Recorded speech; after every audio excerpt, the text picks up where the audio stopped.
Criciúma e Vasco, domingo, 4 da tarde, no Heriberto Wilson. Fala aí, Alan.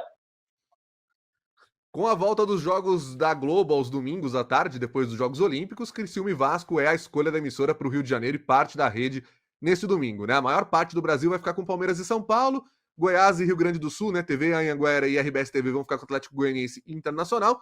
Então, o restante do país, que é Rio de Janeiro, Santa Catarina, Espírito Santo, Paraíba e as cidades mineiras de Coronel Fabriciano, Juiz de Fora e Montes Claros, que são praticamente territórios do, futebolisticamente falando, territórios do Rio de Janeiro em Minas Gerais, vão acompanhar esse jogo com narração da Renata Silveira, comentários do Júnior e do Roger Flores. Se você não mora nem no Rio, nem em Santa Catarina, nem no Espírito Santo, nem na Paraíba e nem na parte carioca de Minas Gerais, você vai acompanhar esse duelo Criciúma e Vasco no Premier.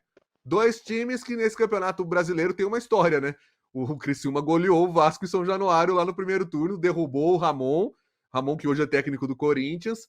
Criciúma, que é um time que está surpreendendo a gente pelos resultados que teve até agora no campeonato, mas continua beirando a zona de rebaixamento. O Vasco já não, né? O Vasco está 6 pontos acima da zona de rebaixamento, está mais como um time de meio de tabela, deu uma melhorada recentemente, e agora é a hora de mostrar isso. Só que dá para trazer uma vingança de Santa Catarina, ou o Criciúma vai se impor em casa, porque o Criciúma no Heriberto Wilson é um time muito forte. O que dá pra gente esperar desse jogo aí, Marinho? É bem montadinho o Criciúma, né? O Criciúma tem um jogo coletivo muito interessante. O Criciúma tem surpreendido muita gente, apesar de, como você disse, ainda estar ali flertando com a zona da degola. Esse jogo que você citou foi exatamente aquele divisor de águas do Vasco, né? Um resultado negativo que ocasionou, né? O resultado resultou, que ocasionou numa mudança gigantesca dentro do clube carioca, mas é tudo que o torcedor do Vasco quer, conseguir a desforra, conseguir vencer o Criciúma agora no Heriberto Wilson. Dentro de campo, o Criciúma tem a volta do Mateuzinho, que ficou muito tempo afastado com lesão muscular, é um atacante importante para a equipe do Cláudio Tencati. O volante Barreto segue no departamento médico, deve ficar fora. O Marcelo Hermes, que é lateral, mas está jogando no meio-campo, ele está suspenso, ele também não atua contra o Vasco. Todo mundo sempre pergunta sobre o Bolassier, o Bolassi, né? Chamem como quiserem, mas o atacante, que fez carreira na Premier League, ele perdeu alguns treinos ao longo da semana, mas deve jogar contra o Vasco. No Vasco, o Maicon, zagueiro, tem um edema muscular. Vai ser feito teste na condição clínica dele momentos antes do jogo para ver se ele vai ter condição ou não de atuar. O Verrete também demanda preocupação. Ao longo da semana teve problemas na coxa direita e tem presença ameaçada contra a equipe do Criciúma.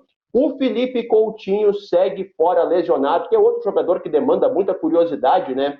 Coutinho lesionado segue sendo o desfalque do Vasco contra o Criciúma. Eu sempre peço e vou pedir de novo, deixa o teu like, não esquece, deixa o teu palpite nos comentários, te inscreve no canal do All Sport. Vou dar o meu palpite para abrir. Você perceba que no jogo do Inter eu recuei, mas nesse eu vou convicto.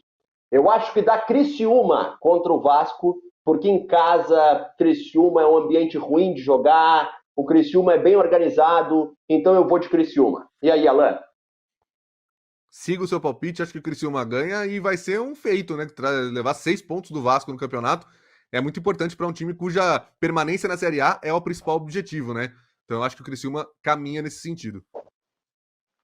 A gente sempre fala, né, que dentro do Brasileirão tem vários brasileirões, digamos assim.